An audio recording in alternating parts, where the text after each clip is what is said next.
আপনি কৃষ্ণ ভক্ত। গীতায় বলছে কর্ম করে যাও, ফল আশা করো না। কিন্তু আপনি তো পুলিশ, আপনি যখন কর্ম করছেন কাউকে জাস্টিস দেওয়ার জন্য, ফল চাইছেন, কিভাবে ব্যাখ্যা করবেন? গীতার কোন শ্লোক আপনাকে শক্তি যোগায়? सर्वधर्मान्य परित्याज्य मामेकं शरणं व्रज अहं त्वं सर्व पापेभ्यो मोक्षयिष्यामि मा शुचः। যেখানে ভগবান শ্রীকৃষ্ণ বলেছিলেন পস্কো আইনটা কি? পক্সো একটা আইন, সেটা হচ্ছে যে চিলড্রেন যারা আছে 18 বছরের কম, তাদের বিরুদ্ধে যদি কোনো পুলিশরা গভীর রাতে অ্যারেস্ট করতে আসে, এটার একদম। কি reason? Reason is very simple. গভীর রাতেই পুলিশ এফআইআর দিতে ডিনাই করে, এইটা কেন করে পুলিশ? এফআইআর কি বাই ইমেল করা যায়? পুলিশকে যে কমপ্লেনটা করলাম সেই কমপ্লেনটাই এফআইআর অটোমেটিক্যালি হবে, কিন্তু অ্যাকচুয়ালি সেটা নয়। সিভিক ভলেন্টিয়ারদের পরিধি কতটা? তারা কি আদেও কারো গাড়ি বা বাইকের চাবি তুলতে পারে? আনম্যারিড কাপল হোটেলে স্টে করে উইথ প্রপার ডকুমেন্টস, অনেক জায়গায় প্রপার ডকুমেন্টস দিয়ে দে আর স্টেইং, বাট তবুও পুলিশ এসে ভয় দেখিয়েছে। তাদের কি কোনো রকম প্রবলেম হওয়া উচিত? এবার প্রপার ডকুমেন্টস দিয়ে কেউ থাকছে, মানে কাপল একে অপরকে ভালোবাসে, সেই ক্ষেত্রে কিন্তু পুলিশের স্যার 498A বধূ নির্যাতন কখনো কখনো সত্যি হয়, কখনো কখনো ছেলেদেরকে ফ্রেম করা হয়। যে অভিযোগটা এসছে সেটার সত্যতা এবং কতটা সত্যি নয় সেটা বিবেচনা করে। এফআইআর তো যে কেউ যা ইচ্ছে করতে পারে, তো পুলিশের কাজ হচ্ছে ইনভেস্টিগেশন করা, কিন্তু জাস্টিস দেব এটা আমার মনে হয় না কেউই। আজকের guest the hero of Lalgarh, IPS officer Anish Sarkar, DCP Bidhannagar. ওনার সাথে কথা হয়েছে প্রচুর বিষয় নিয়ে। উনি একটা বই লিখছেন লালগড়ের উপরে, সেই বইটার নিয়ে আমরা কথা বলেছি। তার মধ্যে কি আছে সেটা এখনো রিলিজ হয়নি, যখন রিলিজ হবে তখন সবাই বুঝতে পারবেন। আমরা কথা বলেছি সমাজের বিভিন্ন প্রবলেম নিয়ে, যেরকম পক্সো আইন কি, সিভিক পুলিশের কতটা ক্ষমতা রয়েছে, সিভিক পুলিশ কি করতে পারে না করতে পারে, অ্যারেস্ট কখন করা হয়, আনম্যারিড কাপলরা যখন হোটেলে স্টে করে তাদের কি প্রবলেম হয় না হয়, এই রকম বিভিন্ন বিষয় নিয়ে আমরা কথা বলেছি, যাতে আমরা যারা প্রত্যেক দিন রাস্তাঘাটে বেরোই তারা যে প্রবলেমগুলো পড়ছে সেই প্রবলেমগুলোকে আইডেন্টিফাই করেছি। তো পুরোটা দেখবেন, স্কিপ না করে। আমার মনে হবে যে এই এপিসোডটার পর আপনারা অনেক কিছু জানতে পারবেন। আর আবার সেই সেম কথা, 90%-এর বেশি লোক আমাদের এপিসোডগুলো দেখছে, আমাদের চ্যানেল ভিজিট করছে, কিন্তু আমাদেরকে সাবস্ক্রাইব করছে না। তো আপনাদের কাছে সবাইকে হাত জোর করে রিকোয়েস্ট, প্লিজ আমাদের চ্যানেলটাকে সাবস্ক্রাইব করে দেবেন। আমরা একদম নতুন চ্যানেল, আপনাদের সাহায্যেই আমরা আরও বড় বড় গেস্ট ইনভাইট করতে পারবো। তো আমাদের চ্যানেলটাকে সাবস্ক্রাইব করবেন, আমাদের ইনস্টাগ্রাম পেজ আর ফেসবুক পেজটাকে ফলো করে দেবেন। তো চলুন শুরু করা যাক।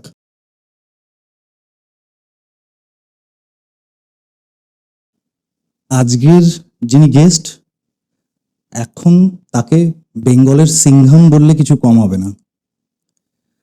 এখন আর নামেও তাকে আমাকে আর আলাদা করে পরিচয় দিতে হবে না। One and only DCP Anish Sarkar. নমস্কার স্যার। নমস্কার। কেমন আছেন? আমি ভালো আছি, আপনারা কেমন আছেন? আমরা সবাই ভালো আছি। অনেক কষ্টে আপনার সঙ্গে ডেট পাওয়া গেছে, এটাই আমাদের সৌভাগ্য অ্যাকচুয়ালি।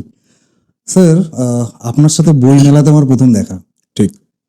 একটা জিনিস যেটা আমি লক্ষ্য করলাম, সবাই বই মেলাতে আসছে, একটা কপ দাঁড়িয়ে আছে, সবাই তার সাথে ফটো তোলার জন্য আগ্রহ করছে, এবং আপনি হাসি মুখে সেই ফটোটাও দিচ্ছেন। আমার মনে নেই কোশ্মিনকালেও আমি কোনো পুলিশ অফিসারের এত জনপ্রিয়তা এবং পুলিশ অফিসারের কাছে এসে ফটো তুলতে চাইছে। কেমন লাগে জিনিসটা? দেখুন, ভালোই লাগে, কিন্তু মাঝে মাঝে একটু ভয়ও লাগে, খুব অনেস্টলি যদি বলি। তার কারণ হচ্ছে পুলিশের চাকরিটাই এমন যে হয়তো এখন জনপ্রিয়তা আছে, কিন্তু অনেক সময় আমাদের কিছু টাফ ডিসিশনসও নিতে হয়। জনপ্রিয়তা হয়তো আজকে আছে, কালকে হয়তো কোনো একটা জিনিসে লোকেদের মনে হলো যে কিছু একটা করেছে যেটা করা উচিত নয়, হয়তো তখন তাদের আবার খারাপ লাগলো। তো যাই হোক, আমরা তো নানা রকম সিচুয়েশন দেখেই অভ্যস্ত, কিন্তু নিশ্চয়ই ভালো লাগছে, খারাপ তো লাগছে না, খুব ভালো লাগছে। আমি যদি আরেকটু এর মধ্যে অ্যাড করি, যদি আপনার মতো পুলিশ অফিসারদের সবাই কাছে সব পুলিশ অফিসারদের কাছে এসে ফটো তোলা যেত বা ভালো লাগতো ফটো তুলতে, মানে আমি আপনাকে একটুখানি ডিরেক্টলি বলছি যে আহ, সাধারণ মানুষের কাছে পুলিশের যে গ্রহণযোগ্যতা, সেই যোগ্যতা যদি আপনার মতো পুলিশ অফিসারদের মতো থাকতো তাহলে আরেকটু ভালো লাগতো না? দেখুন, সেটা ঠিকই, কিন্তু এটাও বুঝতে হবে যে পুলিশের যে কাজটা, সেটা অনেক সময় কিন্তু সাধারণ মানুষ সঠিকভাবে বুঝতে পারে না। মানে কাজের যে কমপ্লেক্সিটিস, কাজের যে চ্যালেঞ্জেসগুলো, সেটা সচরাচর বোঝা যায় না। আর আরেকটা জিনিস আমি বলবো, এটা না বললেই নয়, সেটা হচ্ছে যে পুলিশের পার্সপেক্টিভটা প্রায়ই কিন্তু মানুষের কাছে তুলে ধরা হয় না। এটা আমি পার্সোনালি বলছি। আমরা দেখেছি অনেক সময় হয়তো কোনো একটা পুলিশ অ্যাকশন হয়েছে, একটা ন্যারেটিভ আসে, পুলিশ এই করেছে ওই করেছে। পুলিশের ন্যারেটিভটা হয়তো পুলিশের একটা প্রেস ব্রিফ হলো, কিন্তু সামহাউ সেটা অতটা প্রচারিত হয় না যতটা কিন্তু এই কাউন্টার ন্যারেটিভটা হয়। সেই জন্যে দেখুন, পুলিশ ডিপার্টমেন্ট তো আছে, আর সত্যি কথা বলতে তারা কাজ করছে, রাত দিন ধরে কাজ করছে। নিঃসন্দেহে।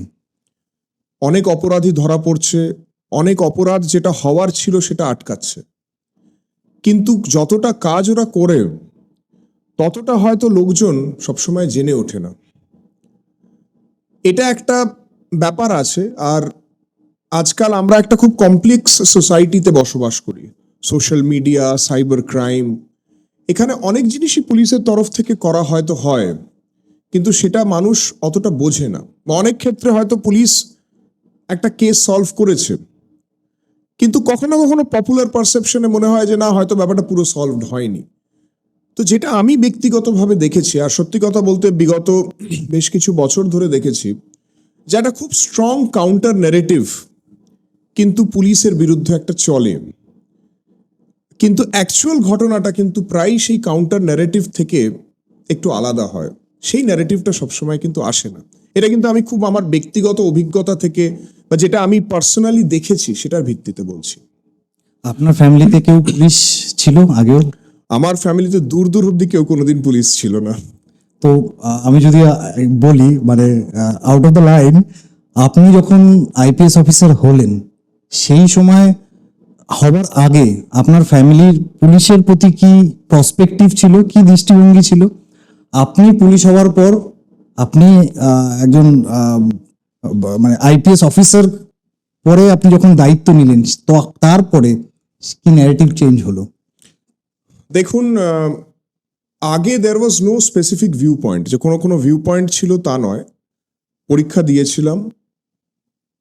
সচরাচর বাঙালি পরিবারে পুলিশ শুনলেই হয়তো কিছুটা হলেও, আর পুলিশের চাকরি করবি, তার কি ঝুঁকি আছে, কি আছে, এই ব্যাপারটা একটা কিন্তু থাকে।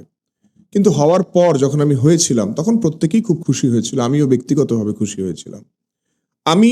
আপনি যদি এটা জিজ্ঞেস করেন যে স্যার আপনি কি পুলিশ হতে চেয়েছিলেন, সেখানে কিন্তু আমি বলবো যে এটা আমার কাছে ক্লিয়ার ছিল না।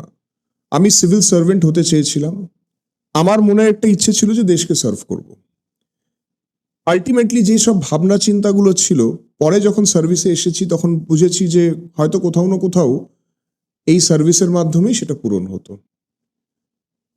আসবার পর যদি বলেন, হ্যাঁ, কিছুটা হলেও চেঞ্জ তো ডেফিনেটলি হয়েছে। আমি একটা ছোট্ট উদাহরণ দিই। আমার মানে যখন বিয়ে ঠিক হয় আফটার চাকরি পাওয়ার পর, তো আমার ওয়াইফ প্রথমবার যখন তার সাথে পরিচয় হয়, তখন আমি জিজ্ঞেস করেছিলাম যে পুলিশ সম্বন্ধে তোমার কি ভিউ পয়েন্ট। বলে দেখি রাস্তায় লাঠি বাটি নিয়ে দাঁড়িয়ে থাকে। তো আমার খুব মান সম্মানে লেগেছিল। পরে বলেছিলাম যে এখন আশা করি তুমি বুঝতে পারছো যে এটা একটুখানি অন্যরকম। না, এখন আমরা অবশ্যই বুঝি। তো নিশ্চয়ই ওদের চেঞ্জ হয়েছে। তারপরে সত্যি কথা বলতে আপনি যদি আমাকে বলেন, তাহলে আমার নিজের ব্যক্তিগত ধারণা পুলিশ সম্বন্ধেও কিন্তু অনেক চেঞ্জ হয়েছে। আমরা যখন ইউনিফর্ম পরিনি, যখন শপথটা নিয়ে কাজে ঢুকিনি, যখন নিজে থেকে ব্যাপারগুলো ডিল করিনি, যখন সব জিনিসগুলো পুলিশের যে ব্যাপারগুলো বলা হতো সেগুলো যখন মিডিয়ার মাধ্যমে শুনতাম, যে সাধারণ মানুষ শুনে, তখন আমারও কিন্তু মনে একটা থাকতো যে এটা কেন করলো, ওটা কেন করলো, এটা কি ঠিক করলো, ওটা কি ঠিক করলো। কিন্তু যখন জয়েন করেছিলাম, আর অ্যাকচুয়ালি ঘটনাগুলো কি ঘটেছিল, কোন জিনিসটা মানুষের সম্মুখে এসেছিল, কোনটা আসেনি, সেটা যখন জেনেছিলাম, তখন ব্যাপারটা কিন্তু আরো হোলিস্টিক্যালি আর সঠিকভাবে বুঝতে পেরেছিলাম। ডিপ জিনিসটা। স্যার, আমি শুনতে পেলাম আপনি এখন রাইটারও হতে চলেছেন। হঠাৎ করে পুলিশের চাকরি করতে করতে রাইটিং, আপনার প্রচুর পডকাস্ট, প্রচুর ইন্টারভিউ আমি দেখেছি, যেই জন্য আপনাকে আমি বাংলার সিংহাম বললাম, বিকজ অফ লালগড়, আরো বিভিন্ন রকম যে অপারেশনগুলোর সঙ্গে আপনি ছিলেন।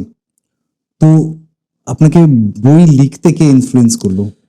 দেখুন, প্রথম কথা আমি বলবো, কতদূর বইটা এখন অবধি হয়েছে? আপনি বললেন বটে, বাট ওয়েস্ট বেঙ্গল পুলিশে অনেক এরকম অফিসার্স আছে যারা সিংহামের চেয়েও বেটার পারফর্ম করেছে আমি মনে করি। আর যে ঘটনার কথা আপনি বললেন লালগড়ে, অনেক অনেক অফিসার্স, মানে আমি বলবো entire West Bengal police department, বিভিন্ন তার শাখা, তার একটা টিম ওয়ার্ক ছিল, এভরিওয়ান কন্ট্রিবিউটেড, খুব ভালোভাবে কন্ট্রিবিউট হয়েছিল। না হলে কিন্তু ওই মুভমেন্টটা যে এরকম অবস্থায় গেছিল, সেখান থেকে এখন অ্যাকচুয়ালি সেটা আর নেই একরকম ভাবে বলা যেতে পারে। একদম ক্লিন। সেটা কিন্তু হতো না। আর যে সময়ের মধ্যে ওটা করা হয়েছিল সেটাও কিন্তু অভূতপূর্ব ছিল। এইবার যেটা আপনি বলছেন যে হু ইন্সপায়ার্ড মি, আমি বলবো এক কথা, আমার মা। এইটা, এই গল্পটা লেখার মতো, এটা আমার প্রথমেই মনে হতো। আমি এটার I was a part of it. আমি দেখেছিলাম কিরম হয়েছে। আর আগেন আমি বলবো, তখনও কিন্তু খুব স্ট্রং কাউন্টার ন্যারেটিভস ছিল সেটাতে। তখন যখন চাকরিতে ঢুকে গেছি, সদ্য ঢুকেছি, তো তখনও যে কাউন্টার ন্যারেটিভ গুলো যে হবে, এটা একটু সইয়ে নিতে হবে, তখনও কিন্তু সেই মানসিকতাটা আসেনি। এখন যেটা এসে গেছে, এখন আমরা জানি যেটা হবে, এই কাউন্টার ন্যারেটিভটা চলবে, ঠিক আছে। আপনারা সুন্দর হ্যান্ডেলও করছেন, মানে চেষ্টা করছি আমরা যেরকম ভাবে সম্ভব, আমরা কাউন্টার ন্যারেটিভটা যতটা সম্ভব প্রপার ট্রু ন্যারেটিভটা দিয়ে দেওয়ার চেষ্টা করি। এবার তখন যখন এগুলো হয়েছিল, তখন হয়তো একটা জিনিস করলাম একরকম, আর কিছু জন একরকম ভাবে প্রজেক্ট করছে, খুব গায়েও লাগতো। মাঝে মাঝেই বলতাম যেটা নিয়ে একটা বই লেখা উচিত, অ্যাকচুয়াল কি আছে, আসল কি ঘটনাগুলো ঘটেছিল, মানুষের জানা উচিত, এটা মনে হয়েছিল। আর এছাড়াও দেখুন, আমি না ট্র্যাজেডি একদম পছন্দ করি না। যত ভালোই ট্র্যাজেডি হোক না কেন, যদি শেষটা ভালো না হয়, আমি সেই মুভি বা বই আমি পড়তে চাই না। কিন্তু this was a great success story. Success story শুধু এই জন্য নয় যে এটা পুলিশের সাকসেস ছিল, এটা সমাজের পক্ষে একটা সাকসেস ছিল। অনেক লোক যারা একসময় অস্ত্র ধরে নিয়েছিল রাষ্ট্রের বিরুদ্ধে, যাদেরকে একরকম ভাবে ভুল বোঝানো হয়েছিল, যারা ভুল বুঝেছিল, তারা কিন্তু সঠিক জিনিসটা বুঝে তারপরে কিন্তু মূল স্রোতে এসছে। এটা সবচেয়ে বড় সাফল্য আমি মনে করি। নিজের কাছেও একটা গর্বের বিষয়, অফকোর্স আমাদের সবাইয়ের কাছে it is a matter of great pride যে এরকম ভাবে সব লোকজন এসে গেছে, প্রত্যেকে এটাতে কন্ট্রিবিউট করেছে। মানে স্টেট পুলিশ শুধু নয়, স্টেট গভর্নমেন্টই শুধু নয়, even central force, central government, সবাই একটা খুব পজিটিভ কন্ট্রিবিউশন ছিল। আর সমাজের মানুষ, তারা যে বুঝতে পেরেছে, একটা সময় যেসব লোকেদের সাথে আমাদের মানে মনে হতো যে ওই লোকটা ওখান দিয়ে যাচ্ছে, গোলাগুলি হতে চলেছে, পরে একদিন তাদের সাথে বসে গল্প করছি, তাদের সাথে এক টেবিলে বসে ওদের কি পরিস্থিতি ছিল, কিরম চেঞ্জ হয়েছে, এটা একটা খুব স্যাটিসফাইং এক্সপিরিয়েন্স। তো সেই জন্য সেটা আমার লেখার ইচ্ছে ছিল। কিন্তু লেখাটা ভাবা আর করার মধ্যে অনেকটা তফাৎ হয়। কি করে ব্যালেন্স করছেন? ব্যালেন্স করাটা খুব টাফ ছিল। সেখানেই মায়ের আর কি, মানে কন্টিনিউয়াস নাজিং, মানে মাঝে মাঝেই মা বলতো যে তুই কিন্তু লেখাটা অনেকদিন ছেড়ে দিয়েছিস। মায়ের কথা কোনোদিন আমি ফেলিনি, সত্যি কথা বলতে। বাবা মার কথা আজ অব্দি কোনোদিন ফেলিনি। সেই জন্য তো আপনি এত বড় একটা জায়গায় এসেছেন। তো মা বলছে করবো না, এটা হয় না। কখনো মা বকেও দিত যে বারবার বলা হচ্ছে অন্য সব জিনিসে তোর সময় আছে, এটা তোকে করতে হবে, এটা করতে হবে। এই ঠেলে ঠেলে, ঠেলা খেয়ে খেয়ে আমি কিন্তু লিখে ফেলেছি। এখনো মানে আমি বলবো, আপনি প্রশ্ন করেছিলেন কতটা বাকি, প্রায় শেষ হয়ে এসছে। মানে হয়তো it's just a few more pages left. কিন্তু এখনো মা আমাকে জিজ্ঞেস করে যে তোর ডেডলাইন কিন্তু অমুক তারিখ, দেখে নে তোর ডেডলাইন এইটা, করছিস, হচ্ছে। তো মায়ের এই শাসনটাই কিন্তু করতে বাধ্য করলো, আর মানে করিয়ে দিল। ফেভারিট অথর কে? কার বই পড়তে সবথেকে বেশি ভালো লাগে? আমার একজনই ফেভারিট অথর, মানে অনেক আছে আই উড সে, কিন্তু যদি একজন বলেন তাহলে বেদব্যাস, মহাভারত। আপনি তো কৃষ্ণ ভক্ত, কৃষ্ণ নিয়ে অনেক কথা বলবো, পরে আসছি। স্যার আমি যদি বলি আপনি তো এখন লিখছেন, এখন আধুনিক লেখক আপনি বলতে পারেন, কিভাবে লিখছেন, মানে খাতা পেন নাকি না, আমি laptop, computer? প্রথমে যখন শুরু করেছিলাম খাতা পেনেই শুরু করেছিলাম, কিন্তু তারপরে ল্যাপটপে লিখতাম। এখন আমি বেসিক্যালি মোবাইলে লিখি। তাতে সুবিধাটা যেটা হয়, যেখানেই যাচ্ছি, যেখানেই কিছু করছি, হয়তো কিছুটা সময় হলো, গাড়ি করে কোথাও যাচ্ছি, চট করে লিখে নেওয়া যায়। ল্যাপটপ বা খাতা পেন তো তখন পাওয়া যাবে না মুভিং কারে বা কোথাও, তো সেই জন্য কুইকলি লেখা সম্ভব হচ্ছে। আমি এখন মোবাইলেই লিখছি। বেশ, all the best sir. Thank you. বইটা বেরোক, প্রচুর লোকে পড়ুক, ইন্সপায়ার হোক, এবং আমি চাইবো এই বইটা থেকে কপিরাইট হয়ে একটা ভালো মুভিও তৈরি হোক। Thank you so much. Sir, IPS officer হলেন, আইপিএস অফিসারের ট্রেনিংটা খুব মারাত্মক হয়, ফিজিক্যাল মানে মানসিকভাবে এবং শারীরিকভাবে আপনাদের ট্রেনিংটা কিরকম হয়?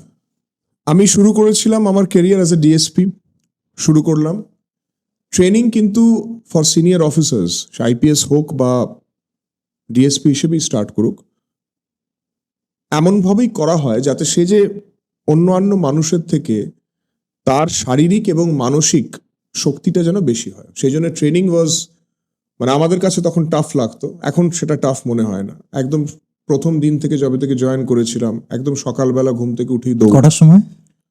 মোটামুটি 5টা, ইফ আই রিমেম্বার কারেক্টলি, 5টার সময় উঠে একেবারে আমাদের একটা প্যারেড গ্রাউন্ড আছে, সেখানে ফল ইন করতে হয়। ফল ইন মানে সবাইকে ওখানে উপস্থিত থাকতে হয়, তারপরে দৌড় হবে, দৌড়ে প্যারেড হতো, প্যারেড ট্যারেড সব হয়ে যাওয়ার পরে তারপরে একটু সময় দেওয়া হতো জাস্ট ফ্রেশন আপ হওয়ার জন্য। তারপরে ইনডোর ক্লাসেস হতো, তাতে বিভিন্ন সাবজেক্ট শেখানো হয়। ল খুব ইম্পর্টেন্ট, ক্রিমিনোলজি, ফরেন্সিক সায়েন্স, নানা রকম জিনিস, বিভিন্ন কেস স্টাডিজ। কিছু কিছু দিন বিশেষ কোনো ধরে নিন গেস্ট লেকচারার এলেন, এসে কোনো একটা পার্টিকুলার টপিকের ওপর তারা জানালেন। তারপরে ইভিনিংয়ে আবার পিটি। তো মানে কন্টিনিউয়াসলি আপনাকে কিন্তু এনগেজড রাখা হবে। তারপরে যে ফিজিক্যাল ফিটনেস যেটা বাড়ানোর ব্যাপার থাকে, কিছু কিছু দিন ওটাকে বলা হতো আমাদের ক্রস কান্ট্রি মার্চ, মানে হয়তো রাত্রির বেলা 10 কিলোমিটার হাঁটা হলো রাইফেল নিয়ে। হ্যাঁ, ইয়েস, ঠিক আছে। কিছু কিছু দিন হচ্ছে যেখানে একটু বেশি দৌড়ানো হলো।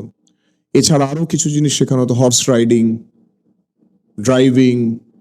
তারপরে যেটা আমার খুব প্রিয় জিনিস ছিল, শুটিং, মানে ফায়ারিং করা, সেই সব জিনিসগুলো শেখানো হতো। বিভিন্ন আর্মস কিরম করে হ্যান্ডেল করতে হয়, নন লেথাল ওয়েপন্স কিরম করে কি ইউজ করতে হয়, সব কিছু এগুলো শেখানো হয়। আর it's a very interesting training.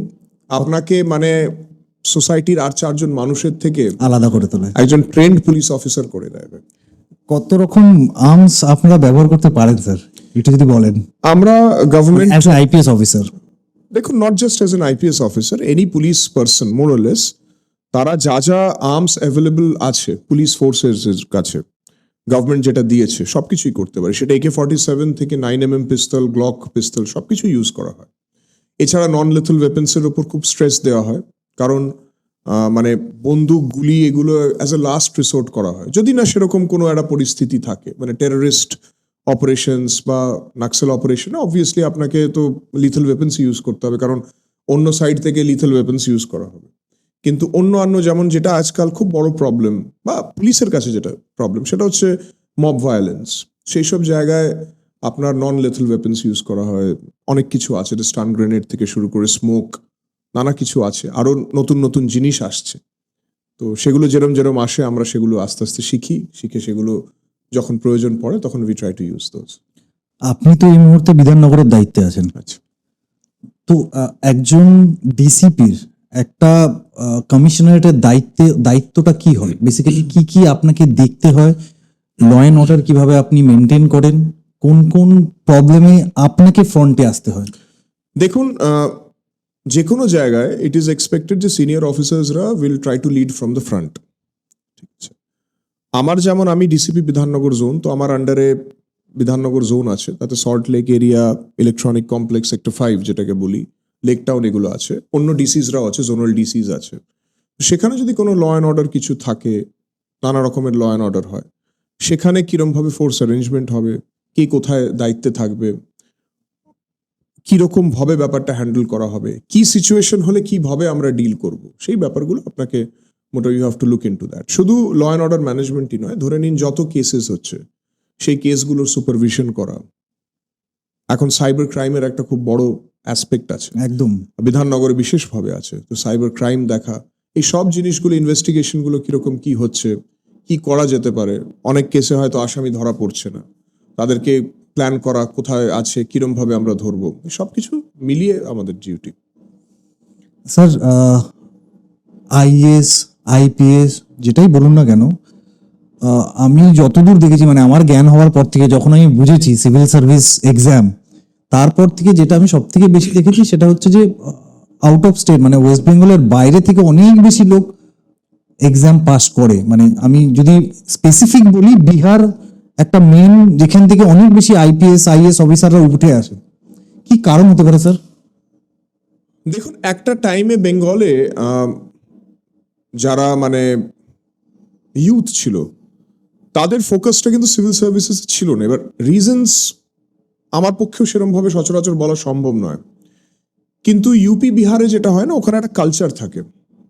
আপনি দেখবেন আশেপাশের বন্ধুরা যেটা করছে, আপনিও কিছু না কিছু সেটা করতে থাকবেন। যেমন আমরা ছোটবেলায় সায়েন্স পড়তাম, প্রথম থেকেই কলেজের যখন যাওয়া শুরু হলো, স্কুলে, হাই স্কুলে যখন গেছিলাম, তখন থেকেই সবাই ইঞ্জিনিয়ারিং, ডাক্তারি একটা করার একটা প্রবণতা আছে। স্বাভাবিকভাবে আপনার একটা ফোকাসটা ওই দিকে থাকবে। বিহার, ইউপি বা সেরকম কিছু রাজ্যে কিন্তু ওই একটা ফোকাস সবসময় থাকে। এবার কেন সেটা, it is difficult to analyse, মানে সেটার বিভিন্ন জন বিভিন্ন কারণ বলবে, কিন্তু এটা কিন্তু ছিল। মানে বেঙ্গল থেকে সিভিল সার্ভিস পরীক্ষা দেওয়া বা সেইটা ভাবনা চিন্তাটাই একটা সময় খুব আনইউজুয়াল লোকেদের কাছে লাগতো। সেটা কি হবে, এই হবে, বা সচরাচর গাইডেন্সটা পাওয়া যেত না। যেখানে আপনার একটা ইকোসিস্টেম থাকবে, প্রিপারেশন অনেকে করছে, যদি অনেকে করে তার একটা ডিমান্ড আছে, কি পড়াশুনো দরকার, কি আছে, টিচার্স আছে, একটা সময় বেঙ্গলে ছিল না। এখন কিন্তু সিচুয়েশন অনেক পাল্টে গেছে। হ্যাঁ, এখন কিন্তু এখানেও অনেক এরকম জনেরা আছেন যারা কিন্তু গাইড করতে পারবেন। এরকম অনেক ইনস্টিটিউটস আছে যারা কিন্তু সিভিল সার্ভিসেসে স্টুডেন্টসদের গাইড করতে পারবে। আর এখন কিন্তু অনেক মানে ছেলে মেয়েদের মধ্যে সিভিল সার্ভেন্ট হওয়ারও একটা ন্যাক আছে। তো সেই জন্য এখন সিচুয়েশন কিন্তু অনেক পাল্টাচ্ছে, যদিও পুরোপুরি পাল্টায়নি এটা আমি বলবো, কিন্তু আমি মনে করি যে ইফ দ্য ট্রেন্ড কন্টিনিউস, তাহলে আস্তে আস্তে থিংস উইল ইমপ্রুভ। স্যার, একটা আপনি যেহেতু আপনার সামনে আছে, প্রচুর কোশ্চেন আমার মনের মধ্যে মানে এদিক ওদিক করছে, কোনটা আগে বলবো। প্রচুর জায়গায় প্রচুর ভাবেও দেখেছি, আশেপাশেও দেখেছি, পুলিশরা গভীর রাতে অ্যারেস্ট করতে আসে। এটার কি reason? Reason is very simple. গভীর রাতেই লোকজনকে আপনি তার বাড়িতে বা কোথাও পেতে পারবেন। দেখুন, রাত মানে কি, তখন সেই লোকটা বা যাকে আপনি খুঁজছেন, হি ইজ মোর লাইকলি যে সে কোথাও একটা জায়গাতে এসে সে বিশ্রাম করছে, ঠিক আছে? আর আমরা যেটা দেখেছি সচরাচর সেটা হচ্ছে যে ক্রিমিনালস বা যারা ক্রাইমের সাথে যুক্ত থাকে, তারা কিন্তু প্রায় নিজের বাড়ি বা যেখানটাতে তাদের আস্তানা সেখান থেকে দূরে থাকে, কিন্তু রাত্রের দিকে হয়তো সেইখানটাতে এলো বিশ্রাম করতে, সেই জন্য রেড করা হয়। সেটা তো ক্রিমিনাল। আমি যদি নর্মাল জিনিস বলি, নর্মাল কোনো কিছুর জন্য অ্যারেস্ট হচ্ছে, ক্রিমিনাল অ্যাক্টিভিটি না, নর্মাল অ্যাক্টিভিটির জন্য। Normal arrest in the sense, normal activity মানে ধরুন মারামারি করেছে। হ্যাঁ, দেখুন, মারামারি যখন একবার হয়ে গেছে, ক্রাইম হ্যাজ বিন কমিটেড। আচ্ছা, যখন একটা ক্রিমিনাল কেস হচ্ছে, কারোর নাম যখন আছে, তাকে যদি অ্যারেস্ট করাটা তদন্তের স্বার্থে প্রয়োজনীয়তা আছে, তাহলে police will go and arrest. সবাইকে করে না। আমরা কি মারামারি যা করছে তাকে ক্রিমিনাল বলতে পারি? ওয়েল, মারামারি ইজ এ ক্রিমিনাল অফেন্স।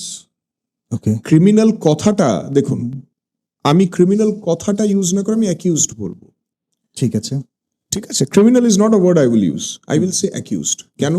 তার কারণ হচ্ছে যে আমি তদন্ত করছি, আমার প্রাথমিক অ্যারেস্টটা তদন্তের স্বার্থে করা হচ্ছে। পুলিশ যখন অ্যারেস্ট করে তার কিছু কারণ থাকে, তার মধ্যে একটা হচ্ছে সে পালিয়ে যেতে পারে, ঠিক আছে? আর প্রায় যেটা হয় সেটা হচ্ছে যারা ঝামেলা করলো দেখবেন তারা কিন্তু গা ঢাকা দিয়ে দেয়। তাহলে প্রথমেই ইন্টেনশনটাই হচ্ছে পালিয়ে যাওয়ার। তো সেই জন্য তাকে এনে তাকে কোর্টের কাছে তুলে দেওয়া, তারপরে ট্রায়াল হবে, ট্রায়াল হয়ে বিচার হয়ে যেটা হবে সেটা হলো ব্যাপার। তো it's not a criminal, but he is an accused in a criminal case. Okay, তাকে যদি অ্যারেস্ট করার প্রয়োজনীয়তা থাকে তাহলে আমাকে অ্যারেস্ট করতে হবে। আর সবসময় যে রাত্রে হয় তা নয়, প্রায় রাত্রিরে হয়। প্রায় রাত্রে হয়। সেটা এই জন্যে, তার কারণ হয়তো সকালবেলা খুঁজে দেখা গেল যে সে গা ঢাকা দিয়েছে, কিন্তু রাত্রির বেলা কোথাও না কোথাও সে হয়তো আসবে। আন্ডারস্ট্যান্ড। তখনও সবসময় যে সাকসেসফুল হয় তাও নয়, আবার অনেক সময় হয় যে কোথাও একটা দেখা গেল এখানে আছে, ওখানে গিয়ে উঠিয়ে নেওয়া হলো। আরেকটা জিনিস আছে, পুলিশ যখন রেড করতে যায় সকালবেলা তো যাকে করতে যাচ্ছে তাকেও খবর দেওয়ার লোক থাকতে পারে, কারণ সবাই জেগে আছে। রাত্রির বেলা বেশিরভাগ লোক জেগে থাকে না, সেই জন্য খবরটা যে দেবে যে পুলিশ আসছে সেটা লোক কম থাকে, সেই জন্য chances of arrest will be more. Red করার সময় আপনাদের মানে কি অ্যারেঞ্জমেন্ট থাকে, মানে রেড করার সময় কি আপনারা দেখেন, কিভাবে রেডটা হয় অ্যাকচুয়ালি? সেটা নির্ভর করছে যে কি পারপাস, রেড করার পারপাস কি। দুটো জিনিস হতে পারে, একটা হচ্ছে আমি কারোকে অ্যারেস্ট করতে গেলাম, এটাও হতে পারে যে আমি কারোকে হয়তো অ্যারেস্ট করতে যাচ্ছি না, কিন্তু আমি সার্চ করতে যাচ্ছি। কোন একটা জায়গায় আমি খবর পেয়েছি যে কিছু একটা আছে যেটা আমি তল্লাশি করতে হবে।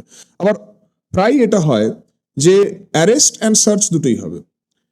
এবার কোন জায়গায় আপনি যাচ্ছেন, টার্গেটটা কতটা প্রভাবশালী, মানে কতটা তার আশেপাশের যে লোকজনের বা তার এরকম লোক আছে যারা পুলিশকে খবরটা, মানে পুলিশ যে আসছে সেই খবরটা দিয়ে দেবে, কোন জায়গায় রেড করছেন। আজকে যদি একটা কোনো ধরে নিন সিঙ্গল রুম ফ্ল্যাটে আপনি অ্যারেস্ট করতে যান, আপনার যা লোক লাগবে তার বদলে যদি 3 তলা বাড়ির কেউ একজন আছে যাকে আপনি ধরতে যাচ্ছেন, তখন আপনার ফোর্স বেশি লাগবে।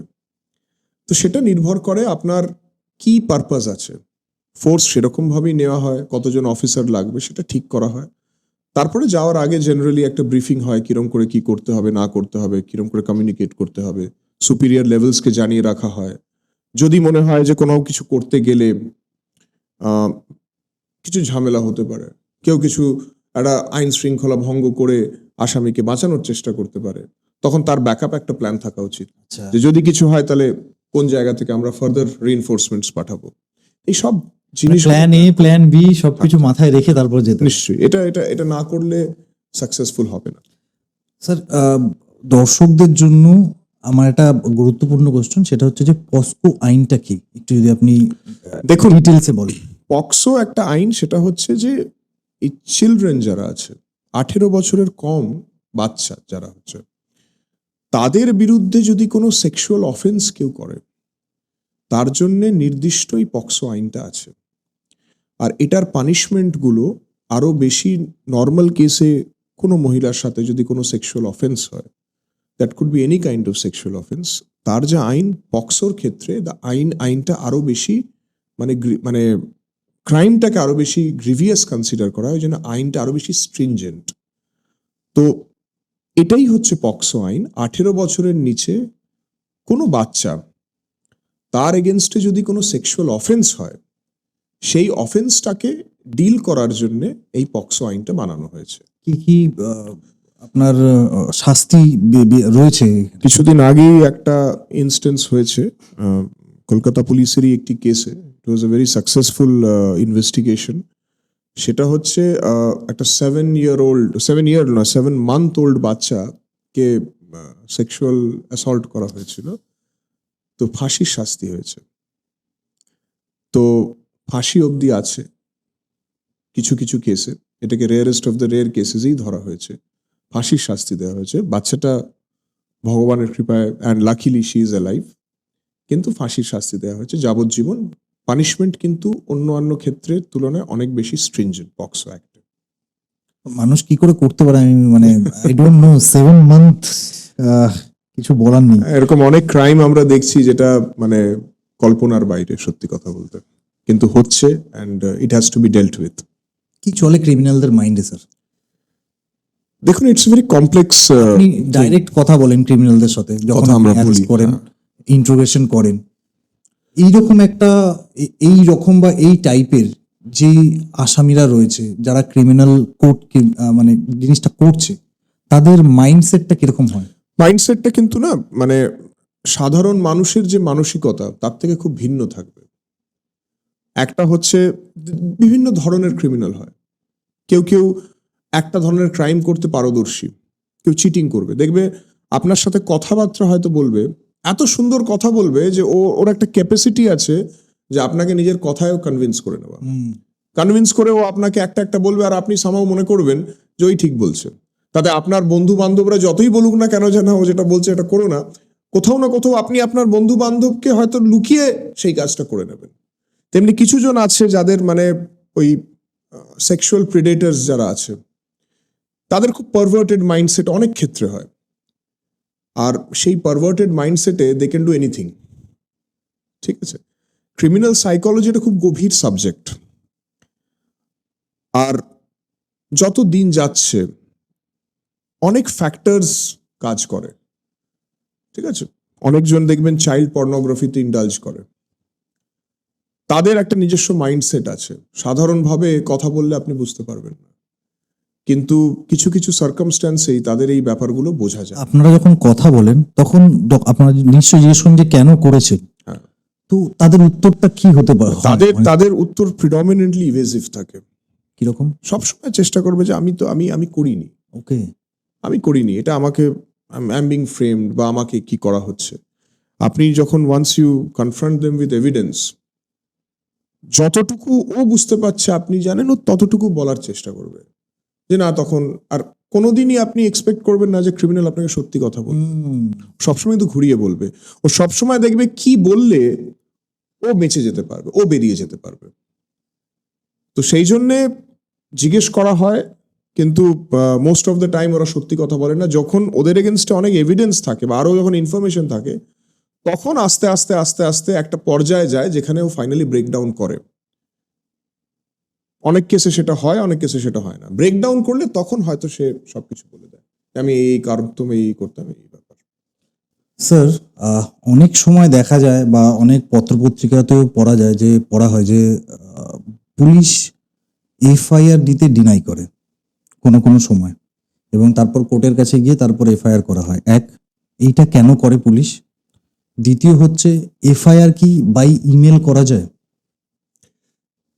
অনেক ক্ষেত্রে কমপ্লেনটা যখন আসে পুলিশের কাছে, তখন হয়তো প্রাথমিকভাবে বোঝা যায় যে ওটা একটু অতিরঞ্জিত করে করা হচ্ছে, বা সাধারণ মানুষের কাছে পারসেপশন যেটা হচ্ছে পুলিশকে যে কমপ্লেনটা করলাম সেই কমপ্লেনটাই এফআইআর অটোমেটিক্যালি হবে, কিন্তু অ্যাকচুয়ালি সেটা নয়। আইনে দু ধরনের অফেন্সের বিষয়ে বলা আছে, একটা কগনিজেবল অফেন্স, একটা নন কগনিজেবল অফেন্স। আমি কারুকে ধরে নিন জানতে পারলাম যে অমুক লোককে থ্রেটেন করেছে, এবার যখন সে পুলিশের কাছে আসছে সে ভাবছে যে এটার বেসিসে একটা এফআইআর হবে, কিন্তু threatening, criminal intimidation actually non cognizable offence as per the law. সেই জন্য এখানে কিন্তু এফআইআর হয় না। যেটা কগনিজেবল অফেন্স যদি কিছু থাকে সেই ক্ষেত্রেই এফআইআর হয়, কিন্তু অনেক সময় মানুষ সেটা আর কি বোঝে না বা জানে না। তো সেই জন্য অনেক কেস এরকম হয় যেখানে হয়তো এফআইআর করার মতো নয়, কিন্তু সেটা তার মনে হচ্ছে যে এফআইআর কেন হলো না, বা এই পারসেপশনটা হচ্ছে যে পুলিশ ইচ্ছে করে এফআইআরটা করলো না। আবার অনেক ক্ষেত্রে এরকম হয় যে কেসটাতে যে ইনগ্রেডিয়েন্টস আছে সেটাতে হয়তো কগনিজেবল অফেন্স ইনক্লুড করা হয়েছে, কিন্তু প্রাথমিকভাবে ব্যাপারটা যখন আসছে দেখেই বোঝা যাচ্ছে ব্যাপারটা একটু অতিরঞ্জিত করে করা হয়েছে। অ্যাকচুয়াল ফ্যাক্ট যেটা আছে সেটা যদি লেখা হতো অভিযোগে, তাহলে হয়তো ওটা এফআইআর করার মতো হতো না, ওটা নন কগনিজেবল অফেন্স হতো। এই ব্যাপারগুলো অনেক ক্ষেত্রে হয়। কিন্তু যদি ধরে নিন কোনো ব্যক্তি এটার জন্য অ্যাগ্রিভড যে আমি থানায় গেলাম কিন্তু আমার এফআইআর হলো না, তখন সে কিন্তু সেই যদি ডিস্ট্রিক্ট হয় তাহলে এসপি, আর যদি কোনো কমিশনারেট হয় তাহলে ডিসিপি বা সিপিকে একটা চিঠি লিখে বলতে পারে যে এই ব্যাপার আছে, আমি থানাতে বলেছিলাম ওরা করেনি, আপনি প্লিজ এটা এফআইআর করা। তখন ডিসিপি বা এসপি লেভেলে যদি এটা আসে তাহলে হয় না, এরকম খুব কম হয়। তবু যদি যে কোনো কারণে সেটা যদি না হয় তাহলে কিন্তু যেটা আপনি বললেন কোর্টের দ্বারস্থ সে হতে পারে। আজকাল যেটা আমরা দেখি সেটা হচ্ছে অনেক ক্ষেত্রে কোর্টও কিন্তু পুলিশকে এনকোয়ারি করে দেখতে বলে যে ব্যাপারটাতে আসলে কতটা সত্য মিথ্যে আছে। ঠিক আছে, এবার আরেকটা কথা আমি বলি, ইদানিংকালে ভারতীয় নাগরিক সুরক্ষা সংহিতা এবং ভারতীয় ন্যায় সংহিতা, নতুন যে আইনগুলো আমাদের এসছে, তাতে কিন্তু 3 থেকে 7 বছরের মধ্যে পানিশমেন্ট যে কেসগুলোতে আছে, সেই রকম কেসের যদি অভিযোগ হয় তাহলে পুলিশকে কিন্তু একটা প্রিলিমিনারি এনকোয়ারি করার সুযোগ করে দেওয়া হয়েছে। মানে ধরে নিন আমি একটা অভিযোগ করলাম, যে অভিযোগটা করলাম তাতে যে অফেন্সের কথা আমি উল্লেখ করলাম যেটা আমার সাথে হয়েছে, সেটা 3 থেকে 7 বছর তার হচ্ছে পানিশমেন্ট, কোয়ান্টাম অফ পানিশমেন্ট। সেই ক্ষেত্রে পুলিশ কিন্তু একটা প্রিলিমিনারি এনকোয়ারি করে দেখতে পারে যে আদৌ কি এখানে এফআইআর করার মতো আছে কি না। এটা আগে আইনে ছিল না, কিন্তু এখন এই ব্যাপারটা এসছে।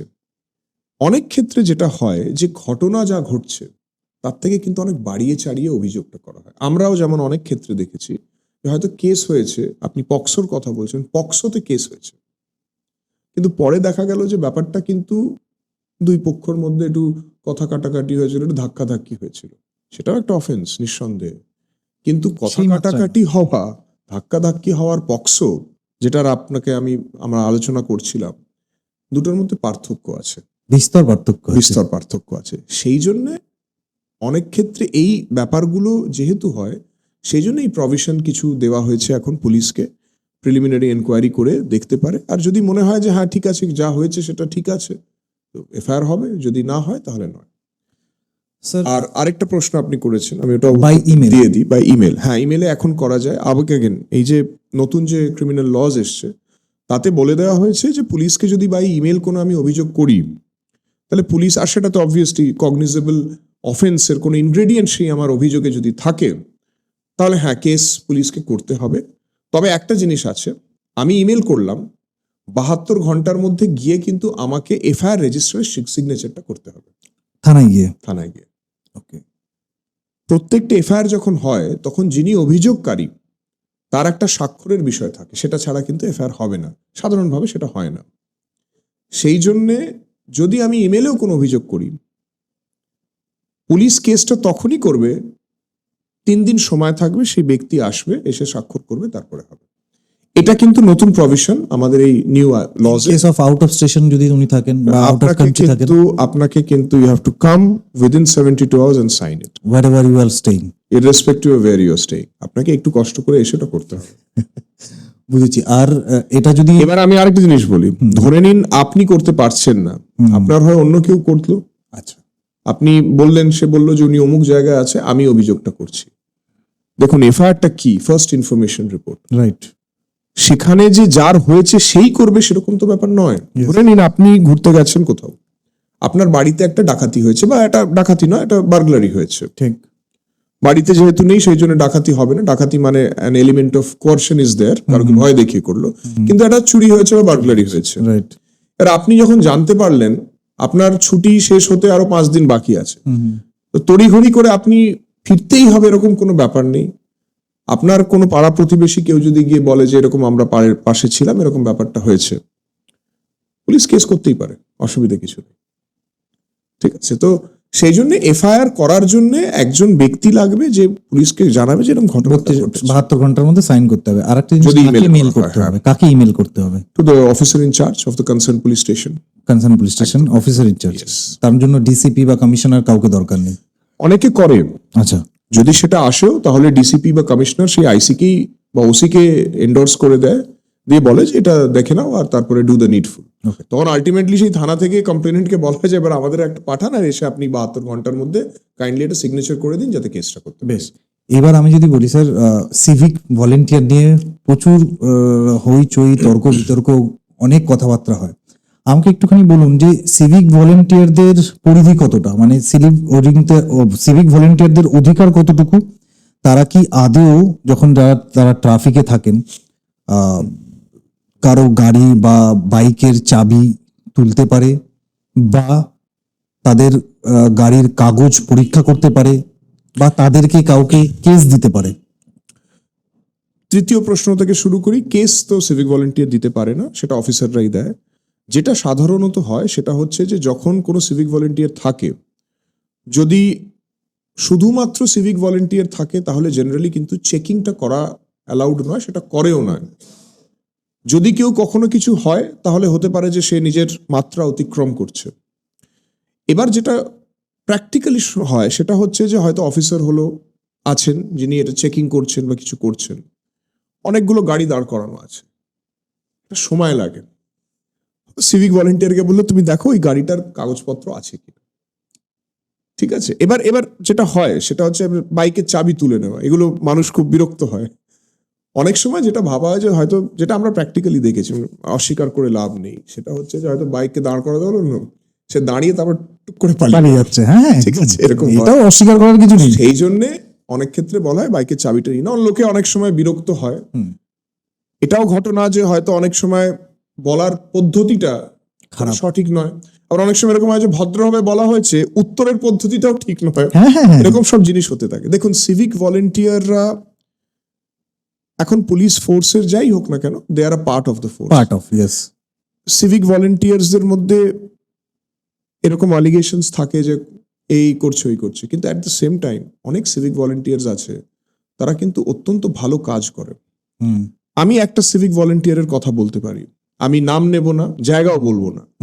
একটা খুব ক্রিটিক্যাল জায়গা একটা মানে জেলাতে আছে, সেই জায়গাটার ক্রিটিক্যালিটি হচ্ছে মানে অনেক সময় ওখানে লোক জড়ো হয়ে ঝামেলা হয়েছে, অনেক কিছু হয়েছে, ট্রাফিকটাও খুব কনজেস্টেড। একটি সিভিক ভলেন্টিয়ার ছিল, এন্টায়ার ওই জায়গাটা কিন্তু ও খুব সুন্দরভাবে পরিচালনা করত। অফিসাররাও থাকতো, এরকম না যে অফিসার থাকতো না, কিন্তু ওই জায়গাটার ডাইনামিক্সটা এত সুন্দর বুঝতো যে কখন গাড়ি ছাড়তে হবে না করতে হবে। এটা কিন্তু আমরা সবাই দেখেছিলাম, আর কয়েকবার ওকে কিন্তু সেটার জন্য পুরস্কৃতও করা হয়েছিল। লোকজন ওর বিষয়ে খুব ভালো কথা বলতো। আপনি দেখবেন আমাদের ওয়েস্ট বেঙ্গল পুলিশের যে ফেসবুক পেজ বা ইউটিউবেও ওয়েস্ট বেঙ্গল পুলিশ এরকম অনেক লোকেদের কথা জানানো হয় যারা কিন্তু সিভিক ভলেন্টিয়ার হলেও এমন এমন কাজ করেছে যেটা তখন না করলে কিন্তু খুব ক্ষতি হতো। হয়তো কোনো একজন মহিলা বা কেউ একটা তাকে ইমিডিয়েটলি রেস্কিউ করেছে। একজন সিভিক ভলেন্টিয়ারের বিষয়ে আমি দেখছিলাম, সে মানে নিজের স্যালারি, খুব বেশি তো ওদের স্যালারি হয় না, তার মধ্যে থেকেও কিছু স্যালারি কিছু কিছু দুস্থ লোকেদের দিচ্ছে। কিছু জন আছে যারা হয়তো তাদের কাজের বাইরে গিয়ে কিছু স্টুডেন্টসদের বা কিছু বাচ্চাদেরকে পড়াশোনা করাচ্ছে। সেই জন্য দেখুন, সিভিক ভলেন্টিয়ার বা কারুকে জেনারেলাইজ করাটা ঠিক নয়। কিছু জন খারাপ থাকে, কিছু জন ভালো থাকে, সেটা সব পেশায় থাকে। সেটা শুধু পুলিশ বা সিভিক ভলেন্টিয়ার না, every profession in this world has that.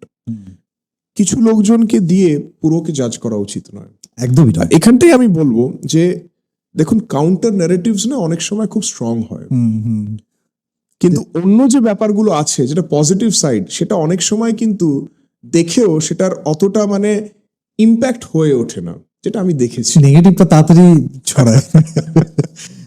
Sir, police কি কারো গায়ে হাত দিতে পারে? ধরে নিন একটা সিচুয়েশন হলো যেখানে কোনো একজন ব্যক্তি কিছু একটা ল ভায়োলেট করছে, ঠিক আছে, সেটা ভায়োলেন্ট ভাবেই করছে, তাকে সতর্ক করা হলো আপনি এটা করবেন না, সে শুনছে না, সে নিজের ল ভায়োলেশনটাকে করছে, তখন গায়ে হাত দেওয়া ছাড়া তো কোনো উপায় নেই। গায়ে হাত দেওয়া মানে কি, তাকে ততটাই গায়ে হাত দেওয়ার প্রয়োজনীয়তা থাকে বা দেওয়ার চেষ্টা হয় যাতে তাকে সাবডিউ করা যায়। কেউ একজন কোথাও একটা কিছু ভাঙচুর করতে যাচ্ছে, তাকে আমি হয়তো কশন করলাম বা দূর থেকে বললাম করবেন না, কিন্তু সে করে যাচ্ছে, তখন আমাকে তাকে ধরেই কিন্তু পুলিশের গাড়িতে তুলতে হবে। কেউ যদি ভায়োলেন্ট কোনো অ্যাকশন নেয়, তার গায়ে হাত তো তুলতে হবেই। কেউ যদি অ্যাটাক করার চেষ্টা করে কারুকে, সেটা শুধু পুলিশকে না, অন্য কারুকে, ধরে নিন একটা কোথাও একটা মব ফ্রেন্সি হয়েছে, দুই পক্ষের মধ্যে মারপিট হচ্ছে, আপনি দেখবেন মানে ফুটেজেস গুলো যেগুলো আসে, পুলিশ চেষ্টা করে থামানোর, কিন্তু যখন সেটা থামছে না, ওকে চালাচ্ছে, তখন কিছুটা পুলিশ যদি না চালায় তাহলে তো মুশকিল আছে, একটু চালাতে হবেই যাতে তাকে কন্ট্রোল করা যায়। তার মানে এই নয় যে তাকে একদম পিটিয়ে পিটিয়ে একদম তাকে খারাপ অবস্থা করে দেওয়া হয়, সেটা কখনো নয়, কিন্তু কন্ট্রোল করার জন্য সিচুয়েশনটাকে, সেই লোকটাকে কন্ট্রোল করার জন্য, সে যাতে তার ভায়োলেন্ট অ্যাক্টিভিটিস বা তার আনলফুল অ্যাক্টিভিটিস কন্টিনিউ না করে, তার জন্য যতটা হাত লাগানো সেটা করতে হয়। দ্যাট ইজ আ মানে থ্যাঙ্কলেস থিং, যেটা আমাদের করতেই হয়। এখান থেকে এই পিটির কথাটা বললেন, সেখান থেকে আরেকটা আমার কাছে আসছে মাথার মধ্যে, সেটা হচ্ছে যে থার্ড ডিগ্রি ব্যাপারটা কি স্যার? আমরা তো প্রচুর মুভিতে দেখেছি থার্ড ডিগ্রি। ওটা এখন মুভিতেই হয়, আসলে কিন্তু হয় না। তার কারণ হচ্ছে, আর সেটা ঠিকও, থার্ড ডিগ্রি মানে বলা হতো ক্রিমিনালসদেরকে মারধর করে তাদের কাছ থেকে জানা যে তারা কি অপরাধ করেছে, অপরাধের যে করেছে কার সাথে করেছে, কি করেছে, মানে ফ্যাক্টস গুলো জানা। কিন্তু এখন অনেক বেশি মানে ইন্টারোগেশন টেকনিক্স আরো বেশি রিফাইন্ড হয়েছে, পদ্ধতিগুলো চেঞ্জ হয়েছে। সবচেয়ে বড় কথা হচ্ছে, বিকজ অফ হিউম্যান রাইটস, একজন আসামিকে যখন আপনি কাস্টাডিতে নিচ্ছেন, তখন একটা নির্দিষ্ট সময়ের মধ্যে তার রেগুলার মেডিকেল চেক আপ করাতে হয়। হুম, কোর্টে যখন তাকে তোলা হচ্ছে, সে যদি বলে যে আমাকে খুব মারধর করা হয়েছে, তাহলে যারা মারধর করেছে তাদের তো মানে চাকরি নিয়ে টানাপোড়েন হয়ে যাবে। তাই নাকি? একদম একদম।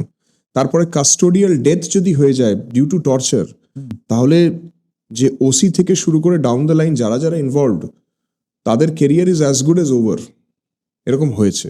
সেই জন্য সত্যি কথা বলতে থার্ড ডিগ্রিটা এখন কিন্তু সেই অর্থে নিজের কেরিয়ারকে আর কেউ কেরিয়ারকে শুধু করে না, দেখুন থার্ড ডিগ্রি করলে অনেক সময় না আসামি সেই জিনিসটা বলবে যেটাতে তার মনে হবে বললে হয়তো মারধর কম হয়ে যাবে। That is not a scientific আবার ওয়ে। কোর্টে গিয়ে আলাদা কথা বলবে। কোর্টে গিয়ে মানে হয়তো ও বলে দিল, আপনি যেটা শুনতে চাইছেন সেটা বলে দিল, কিন্তু আসলে সেটা নয়।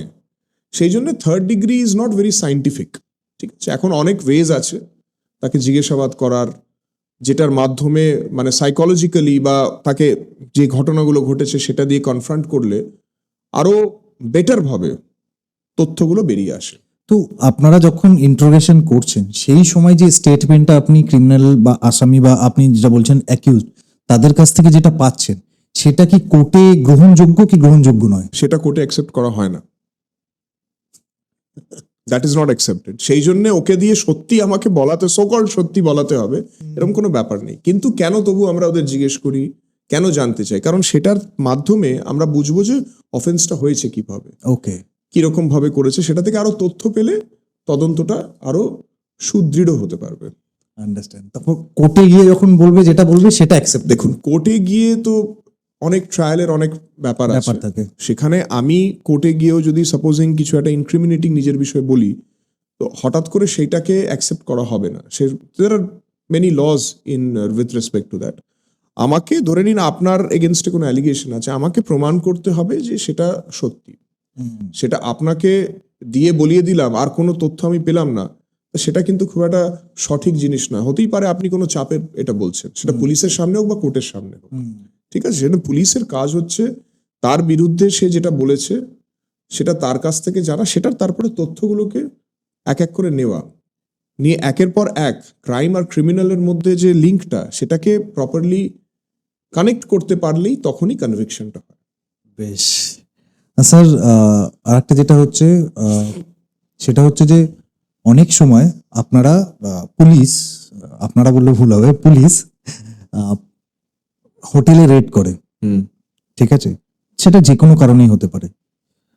সেই দিক থেকে একটা জিনিস ভয় হচ্ছে, যারা কাপল, আনম্যারিড কাপল, তারা কিন্তু হোটেলে স্টে করে উইথ প্রপার ডকুমেন্টস। তো সেইখানে তাদের কি কোনো রকম প্রবলেম হওয়া উচিত না। বা হবে? হবে না।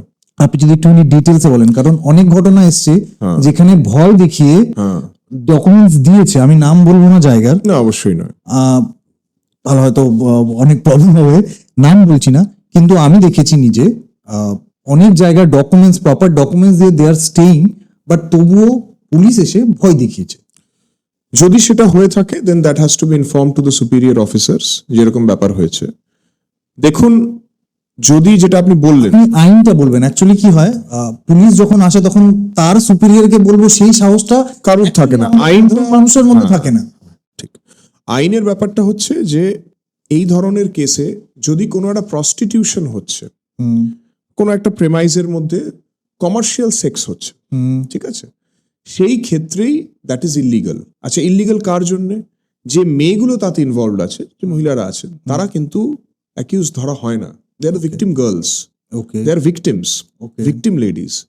যে করাচ্ছে, যার জায়গাটা, এই জায়গাটাকে সে দিয়েছে যাতে এইসব জিনিস হয়, বা যেটাকে আমরা বলি ওই পিম্প, বা যারা আর কি এই পুরো অর্গানাইজ করাচ্ছে, তারা হচ্ছে অফেন্ডার্স। যে ছেলেগুলো যাচ্ছে তারাও অফেন্ডার, কিন্তু মহিলারা নয়।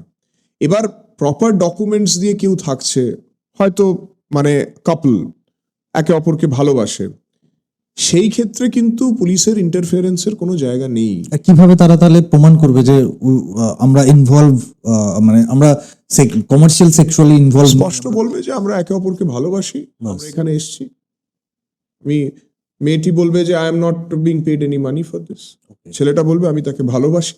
ওকে, এই এর বাইরে আর কিছু নেই। আর তাহলে এটাতে কারোর ভয় পাওয়ার কোনো কারণ আমি দেখছি না। একদম কারোর ভয় পাওয়ার কোনো কারণ নেই যদি এই ধরনের ব্যাপার হয়। যেটা হয় অনেক ক্ষেত্রে সেটা হচ্ছে হয়তো খবরটা যখন গেছে তখন এই ব্যাপারটা যায়নি, তো পুলিশ গেল। আমি জানি, আমি এসিপি ছিলাম তখন, একটা ইনস্টেন্স এরকম হয়েছিল কোনো একটা জায়গাতে, একটা বলা হয়েছিল যে এরকম একটা প্রস্টিটিউশন চলছে, সেখানে পুলিশ যায়। পুলিশ ওখানে গিয়ে তারপরে দেখা যায় যে মেয়েটি বলে যে আমার বয়ফ্রেন্ড বা আমার ফিয়ান্সে, আমরা কিন্তু স্বেচ্ছায় এখানে এসেছি। Police came back. এটাই হচ্ছে ল। ঠিক, কনসেন্টিং অ্যাডাল্টস তারা যদি নিজেদের মধ্যে কোনো সময় কাটায়, সেটা কোনো মতেই that is not a crime by any stretch of imagination. অনেক বড় একটা স্টেটমেন্ট স্যার, মানে স্টেটমেন্ট ইন দ্য সেন্স কি অনেক বড় একটা জিনিস আপনি বললেন যেটা অনেকের সুবিধা হবে।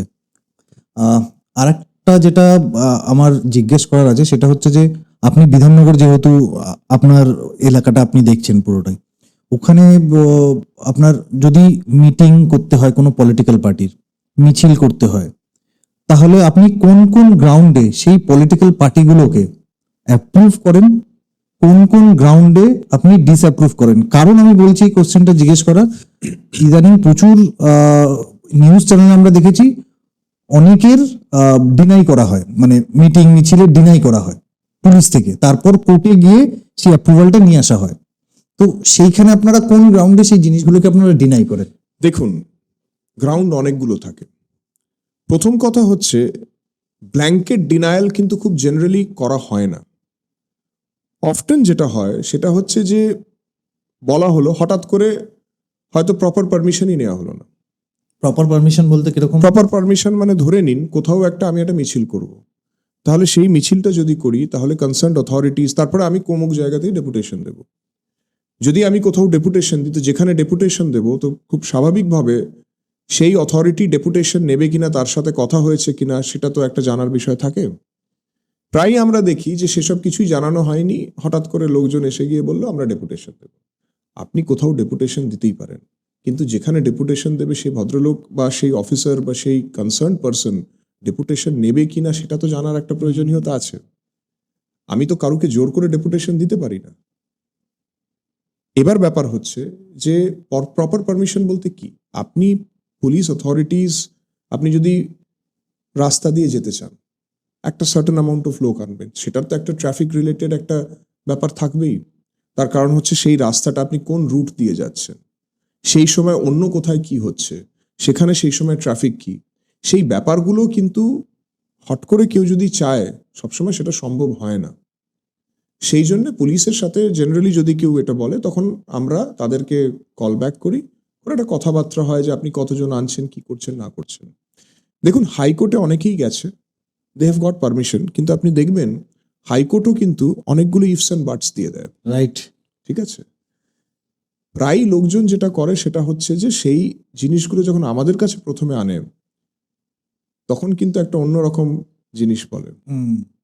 কোথাও একটা বসে কিছু একটা প্রোগ্রাম করলো, দেখবেন ওখানে কিন্তু বেঁধে দেওয়া আছে এতজনের বেশি নয়। ইভেন অনারেবল হাইকোর্ট আমরা দেখেছি অনেক ক্ষেত্রে এটা বলে দেয় যে ওই জায়গাটা পরিষ্কার করে আসবে হয়ে যাওয়ার পর। ঠিক আছে, তারপরে অনেক ক্ষেত্রে যেটা হয় যে দেখুন, বিধাননগরে বহু এরকম ভাইটাল ইনস্টলেশনস আছে যেখানে 144, এখন সেটা 163 বিএনএস করা আছে, 163 বিএনএসএস। এইবার সেইখানটাতে যদি যেতে হয় তাহলে কিন্তু আপনাকে সেই জায়গাটার যে স্যাংটিটি আছে সেটা যাতে ভায়োলেট না হয়, অনেক সময় আমরা বলি যে আপনি অমুক জায়গাতে করুন, তাতে আপনার আশা করি অসুবিধা হচ্ছে। There is a process of negotiation যেটা হয়, কিন্তু প্রায় আমরা দেখছি কোথাও একটা ফেসবুকে বা কোথাও একটা কোনো সোশ্যাল মিডিয়াতে করে বহু লোককে বলা হচ্ছে তোমরা সবাই চলে এসো। This is not as per law. Illegal. আমি বলবো it is not as per law. আমি হঠাৎ করে অনেক লোকজনকে কোনো একটা সরকারি অফিসে বা কোথাও কি আনতে পারি? সেখানে তার একটা ফাংশনিং হচ্ছে, হঠাৎ করে তো ওরকম ভাবে আনলে সেটার ফাংশনিং, নর্মাল ফাংশনিংটা তো ডিসরাপ্টেড হয়ে যাবে। অনেক ক্ষেত্রে লোকজন কিন্তু সেটা করে না। যদি কেউ সত্যি কোনো প্রোগ্রাম করতে চায়, সঠিকভাবে করতে চায়, সেখানে কিন্তু আমরা বাধা দিই এমনটা নয়। কিন্তু প্রায় আমাদের কাছে ব্যাপারটা আসে এরকম ভাবে তারপরে হয়তো হাইকোর্টে যায়। আর আলটিমেটলি হাইকোর্ট, অনারেবল হাইকোর্ট যেটা বলে সেটা যদি আমাদেরকে বলতো হয়তো আমরা কখনো ডিনাই করতাম না। মানে আপনাদের কাছে উইদাউট সব মানে রেডি না হয়ে আসছে, হাইকোর্টের কাছে রেডি হয়ে যাচ্ছে, হাইকোর্ট আপনাদেরকে আবার সেম জিনিসটাই পাঠিয়ে দিচ্ছে। মানে ব্যাপার হচ্ছে যে দেখুন, অনেক জায়গায় অনেক এরকম প্রোগ্রামস হয়েছে, কিন্তু ঘটনা হচ্ছে যে প্রথমে যখন বলা হয়েছিল যে কোনো জায়গায়, আপনি ধরে নিন আজকে সল্ট লেক বহু লোক যাতায়াত করে, বহু অফিসেস আছে, হঠাৎ করে যদি কিছু হাজার লোকজন ওখানটাতে এসে, পুরো অফিস পাড়াটা বিগড়ে যাবে। তো সেটা তো মানে how can any law enforcement agency, এটা তো আমরা অ্যালাউ করতে দিতে পারি না। তখন আমরা বলি যে আপনারা অমুক জায়গাতে তাহলে বসুন, এতজনের বেশি আনবেন না। আপনারা যদি কারোর কাছে ডেপুটেশন দিতে চান, প্লিজ ওই কনসার্ন অফিসের সাথে কথা বলে নিন যে ডেপুটেশন আপনারা যাকে দিতে চাইছেন তিনি অ্যাভেলেবেল আছেন কিনা, এইগুলো আপনারা কথাবার্তা বলে আসুন। কিন্তু প্রায় যেটা দেখা যায় যে সেই সব কিছু না বলে জাস্ট একটা মানে হঠাৎ করে চলে আসার একটা প্রবণতা থাকে। তখন আমাদের মানে ল এনফোর্সমেন্টের যে কাজ সেটা আমাদের করতেই হয়। সামটাইমস ইট ইজ নট, মানে এটা এই কাজটা করে পুলিশ কোনো বাহবাই কিন্তু পায় না। বরঞ্চ যেটা হয় সবসময় দেখানো হয় যে পুলিশ খুব অত্যাচারী, পুলিশ আটকাচ্ছে, কিন্তু অ্যাকচুয়ালি আমাদের কাজ আমাদের করতে পুলিশ হয়। সাপোর্ট করছে না। এনিওয়ে, পুলিশ সাপোর্ট করছে না, পুলিশের সাপোর্টের প্রয়োজনই লাগবে না। যদি থিংস আর ডান প্রপারলি তাহলে কোনো অসুবিধাই কিছু হবে না। স্যার 498A বধূ নির্যাতন কখনো কখনো সত্যি হয়, অস্বীকারের কোনো জায়গাই নেই। কখনো কখনো ছেলেদেরকে ফ্রেম করা হয়। এই যে এই ফ্রেম করে যখন যখন হয়তো তখন পাড়াপড়শিতে আপনারা বুঝতেও পারেন, আবার কখনো কখনো ফ্রেম করা হয় এবং অলওয়েজ আইন, ইন্ডিয়ান আইন, আমি জানি না, আমি মহারথী নই, কিন্তু ইন্ডিয়ান আইন যতটুকু আমি দেখেছি মেয়েদের ফেভারে থাকে অলওয়েজ। সেইখানে আপনারা যখন ফ্রেম হয় সেই জায়গাটায় আপনারা কিভাবে হ্যান্ডেল করেন আর কিভাবে ইনভেস্টিগেশন করেন? দেখুন, ইনভেস্টিগেশনের পারপাসটাই হচ্ছে যে অভিযোগটা এসছে সেটার সত্যতা এবং কতটা সত্যি নয় সেটা বিবেচনা করা। এফআইআর তো যে কেউ যা ইচ্ছে করতে পারে। কেউ একটা কমপ্লেন্ট যদি দেয়, হিসেব মতো দেখতে গেলে যদি কগনিজেবল অফেন্স থাকে তাহলে এফআইআর হবে। এখন আপনার সাথে এটা আগেই আলোচনা হলো যে এখন একটা প্রিলিমিনারি এনকোয়ারির জায়গা থাকছে, সেটা কিন্তু এই বধূ নির্যাতনের কেসের ক্ষেত্রেও কিন্তু সেগুলো থাকে। সেটা প্রিলিমিনারি এনকোয়ারি পুলিশ যদি করে দেখে যে কোনো রকম সেরকম কিছু নেই, সেটা করতে পারে। 498 তো ডাইরেক্ট মানে করলেই ডাইরেক্ট অ্যারেস্ট করে পুলিশ। না, অ্যাকচুয়ালি তা নয়।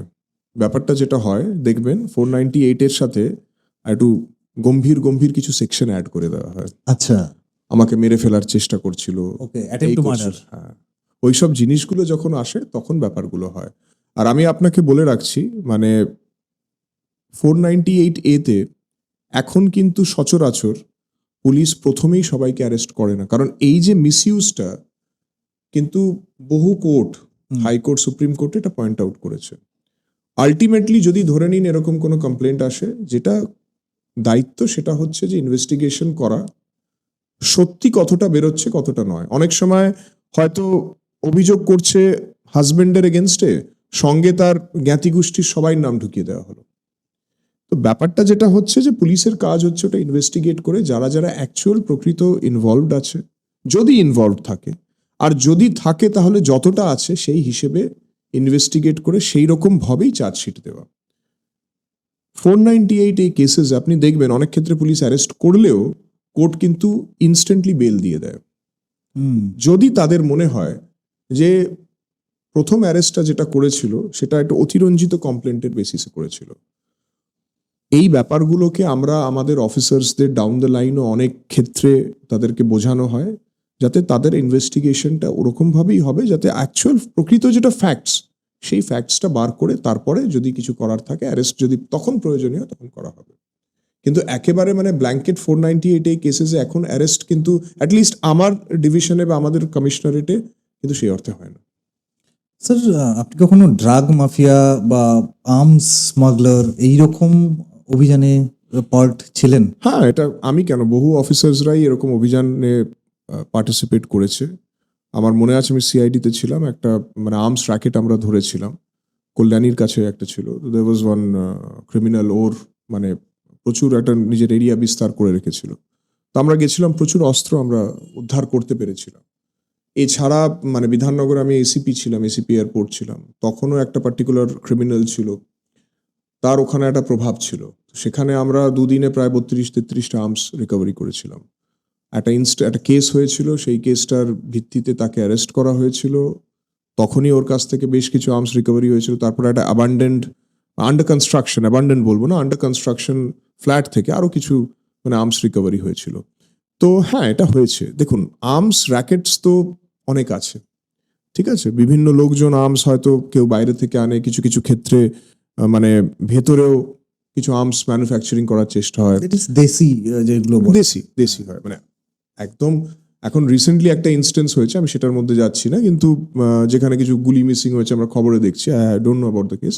কিন্তু আদারওয়াইজ এই দেশি বন্দুক বানানো এরকম ধরনের অনেক রকমের মানে র্যাকেটস বহুবার, মানে বহু অফিসে, শুধু আমি কেন, দে হ্যাভ বাস্টেড ইট, আর ওটা পাওয়া গেছে। আর ড্রাগসের ব্যাপারে বলছেন, তো যেহেতু আমি অ্যাডিশনাল এসপি রুরাল মালদা ছিলাম, তো সেখানে কিছু জায়গা আছে যেখানে কিন্তু ড্রাগসের একটা ইস্যু আছে। তো সেগুলো নিয়ে আমরা কাজ করেছি, ডেফিনেটলি অনেক মানে নার্কোটিক্স রিকভারিজ হয়েছে। আগেন, আমি কেন, আমার আগের অফিসার্সরাও করেছিলেন, তারপরের অফিসার্সরাও করছেন। তো এটা একটা না, it's a relentless fight against arms, drugs. সেই লড়াইতে আমিও শরিক হয়েছি, অন্য আমার অনেক সহকর্মী শরিক হয়েছে। ইট গোজ অন। স্যার, আপনার ফেসবুকে আমি দেখলাম আপনি কি হরি কথা বলে আসলেন। আপনি কৃষ্ণ ভক্ত। মানে কৃষ্ণ ভক্তটা কি, মানে আপনার ফ্যামিলি থেকেই ছোটবেলা থেকেই কৃষ্ণ ভক্ত, ফ্যামিলিতে কৃষ্ণ ভক্ত রয়েছে, নাকি আপনার বড় হওয়ার পর কৃষ্ণের প্রতি ভালোবাসা? দেখুন, প্রথমত আপনি বললেন কৃষ্ণ ভক্ত হতে পারাটাই একটা বড় জিনিস। আমি জানি না আমি কৃষ্ণ ভক্ত হতে পেরেছি কিনা, কিন্তু যদি হতে পারি আমি খুব খুশি হব। মানে আমি চেষ্টায় আছি, আমি এটা বলতে পারি। দ্বিতীয়ত আপনি বললেন যে বাড়িতে সেরকম কিছু আছে কিনা, তো উত্তর হচ্ছে না, সেটা নয়। আর আমি কিন্তু হ্যাঁ, মানে যদি আপনি বলেন তাহলে ভগবান শ্রীকৃষ্ণের চরিত্রের প্রতি আমি ছোটবেলা থেকেই আকৃষ্ট। মানে মহাভারত ভালো লাগার একটা মূল কারণ হচ্ছেন শ্রীকৃষ্ণ। তো এটার কি কারণ না কারণ সেটা বলা সম্ভব হয়তো নয়, কারণ এটার কোনো ব্যাখ্যা নেই, কিন্তু আমার ভালো লেগেছে, ছোটবেলা থেকেই লাগতো, আর যত বড় হয়েছে আরো বেশি লেগেছে। যদি কখনো সুযোগ হয় আপনার সাথে আরেকবার টাইম নিয়ে স্পিরিচুয়াল পডকাস্ট করব। শুধু স্পিরিচুয়ালিটি থাকবে, তার মধ্যে কৃষ্ণ নিয়ে কথা হবে।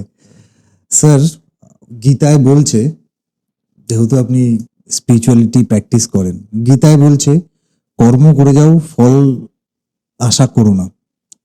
কিন্তু আপনি তো পুলিশ, আপনি যখন কর্ম করছেন কাউকে জাস্টিস দেওয়ার জন্য, ফল চাইছেন, কিভাবে ব্যাখ্যা করবেন? দেখুন, প্রথম কথা হচ্ছে, আমি জাস্টিসেরই কথা বলি। এই যে জাস্টিস দেওয়াটা, এটা কিন্তু একা শুধু পুলিশ কখনোই করতে পারে না। আমাদের ক্রিমিনাল জাস্টিস সিস্টেমে পুলিশ যেমন আছে as the investigative agency, investigation করার পরে তারপরে ব্যাপারটা যখন ট্রায়ালে যাবে, তখন যারা প্রসিকিউশন উইং, তাদের কিন্তু একটা খুব গুরুত্বপূর্ণ ভূমিকা আছে। সেইটার পরে আপনার হলো গিয়ে কোর্ট, যেখানে ট্রায়ালটা হবে। পুলিশের কাজ হচ্ছে ইনভেস্টিগেশন করা, ইনভেস্টিগেশন করে সেটাকে তারপরে প্রসিকিউশনের মাধ্যমে কোর্টে তুলে দেওয়া। এবার তারপরে ট্রায়াল হবে, সেখানে যে এভিডেন্সগুলো পুলিশ দিয়েছে সেটার বিচার হবে। ওই যদি মনে হয় যে এভিডেন্সগুলো যা আছে তাতে যাকে আপনি বলছেন যে দোষী, তার দোষ প্রমাণিত হলো, তাহলে সে শাস্তি পাবে।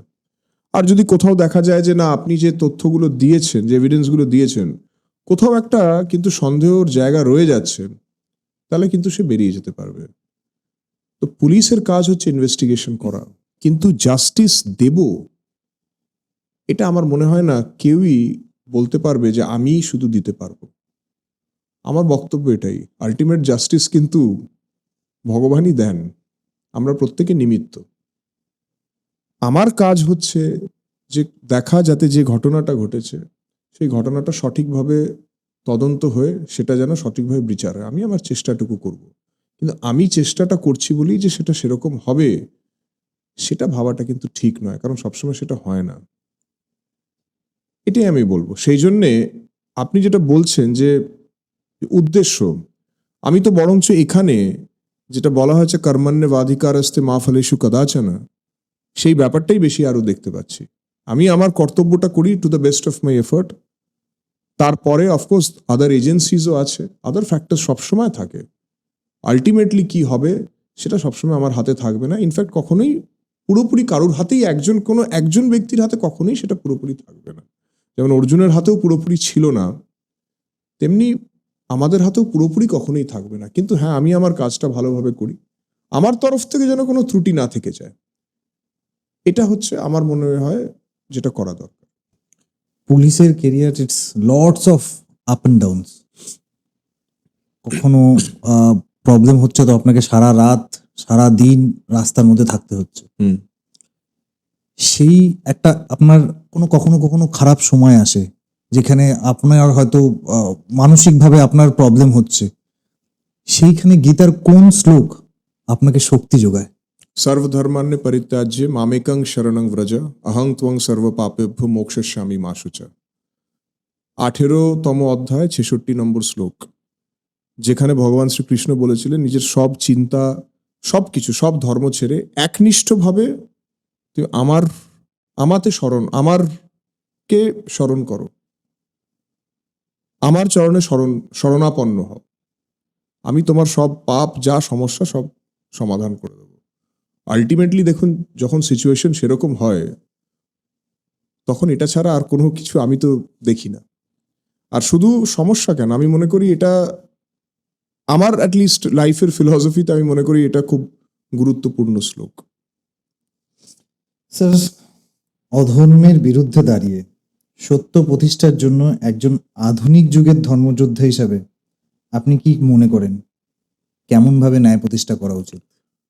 দেখুন, নিজের কর্তব্য পালন করাটাই হচ্ছে কাজ, যেটা অর্জুনকেও বলেছিলেন। এবার হতে পারে যে সেখানে কিছু আপস অ্যান্ড ডাউনস এলো, দেয়ার উইল বি সাম, মানে যেরকম চাওয়া হচ্ছে হয়তো তাৎক্ষণিক কিছু ফেলিয়ার হলো। একটা কথা অর্জুনকে শ্রীকৃষ্ণ বলেছিলেন যে তুমি যুদ্ধ করো, যদি তুমি যুদ্ধে জয়ী হও তাহলে তোমার যশ বাড়বে, মান সম্মান বাড়বে। যদি তুমি নাও যেত তাহলে তুমি যদি বধ তোমার হয়ে যায় তাহলে তুমি স্বর্গপ্রাপ্ত হবে, কিন্তু তুমি তোমার কর্তব্য পালন করো। আমি মনে করি সেটাই ধরে চলা উচিত। যদি সাকসেসফুল হয় তাহলে তো ভালো, যদি নাও হয় তাহলে এফার্টটা যখন ফুল দেওয়া হয়েছে, ভগবান দেখছেন, উনি দেখে নেবেন। একজন পুলিশ অফিসার যদি ন্যায় ও সত্যের পথে চলতে গিয়ে রাজনৈতিক বা প্রশাসনিক চাপের মুখে পড়েন, তখন গীতা থেকে কি শিক্ষা নিয়ে আপনি জিনিসটাকে হ্যান্ডেল করেন? যেটা আমি একটু আগেই বললাম, কর্তব্য পালন করা হোক, অনেক রকমের মানে সিচুয়েশনস আসতেই পারে, সেটা নানা রকমের সিচুয়েশনস হতে পারে, কিন্তু নিজের কর্তব্য পালন করা হোক, করে তারপরে আলটিমেটলি দেখুন ফলটা কিন্তু ভগবানেরই হাতে। আমার হাতে আছে আমার কর্তব্য, আমার কর্ম, সেই কর্তব্য কর্মে কোনো যেন ত্রুটি না রয়ে যায়। আর 2 নম্বর যেটা হচ্ছে নিষ্কাম কর্ম। মানুষ যখন কোথাও না কোথাও কোনো কিছুর দ্বারা ইনফ্লুয়েন্সড হচ্ছে, জেনে রাখবেন তার মনের মধ্যে কিছু কামনা আছে বলেই সেটা তাকে ইনফ্লুয়েন্স করতে পারছে।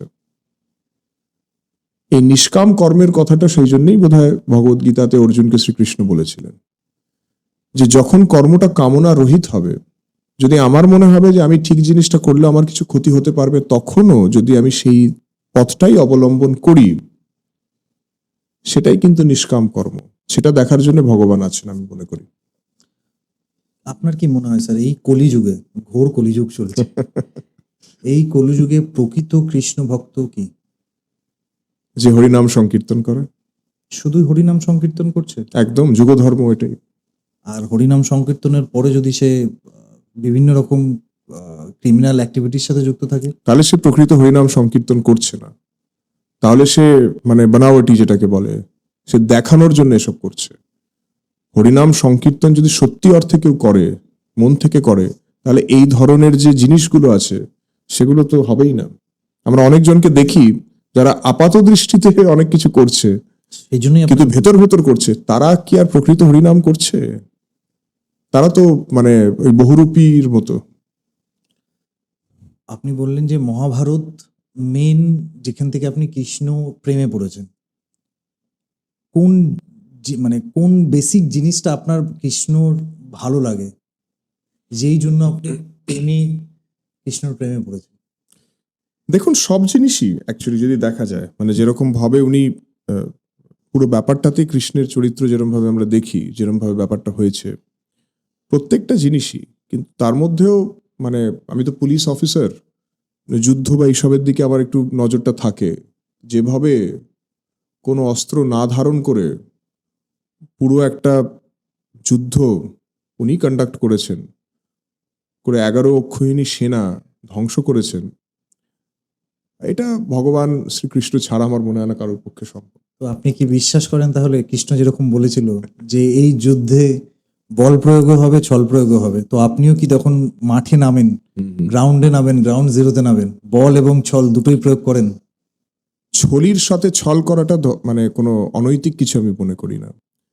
যারা সমাজের সাথে ছল করছে তাদের সাথে ছল করাটা আমি মনে করি উচিত। সেটা যদি করতে হয় তাহলে করা হবে, কিন্তু তাদের সাথে, অন্য কারোর সাথে নয়। আর বলের প্রয়োগ তো তখনই করা হবে যখন সেটা সমাজকে রক্ষা করার জন্য করা হবে। বলের প্রয়োগ দুর্বলকে দাবানোর জন্য কখনোই নয়। বলের প্রয়োগটা হবে যদি সেই সব লোকজন যারা ধরে নিন বিশৃঙ্খলা তৈরি করার চেষ্টা করছে, অপরাধ করছে, তাদেরকে আটকানোর জন্যই তো পুলিশকে যে পাওয়ারটা দেওয়া হয়েছে, সেই বলটা তো প্রয়োগ করতেই হবে। সেটা যদি নাই করা হয় তাহলে আর পুলিশিং করে লাভ কি?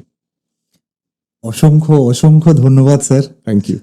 লাস্টের যে জিনিসগুলো আপনি বললেন সত্যি মানে মনটাকে ছুঁয়ে গেছে। মনে হচ্ছিল যে আপনার সাথে আরো অনেকক্ষণ ধরে গীতা নিয়ে কথা বলি। আমার সত্যি একটা ইচ্ছে থাকবে, একজন আইপিএস এর সাথে আমি স্পিরিচুয়াল পডকাস্ট করব। কখনো আপনার সময় হলে আপনি বলবেন, আমি আপনাকে আবার ফলো আপ করবো। ঠিক আছে, খুব ভালো লাগলো স্যার। Thank সবার ভালো করুন, সবার খেয়াল রাখুন, সবাইকে ভালো রাখুন। থ্যাংক ইউ ভেরি অসংখ্য মাচ। আমার ধন্যবাদ। চেষ্টা Thank you. করবো।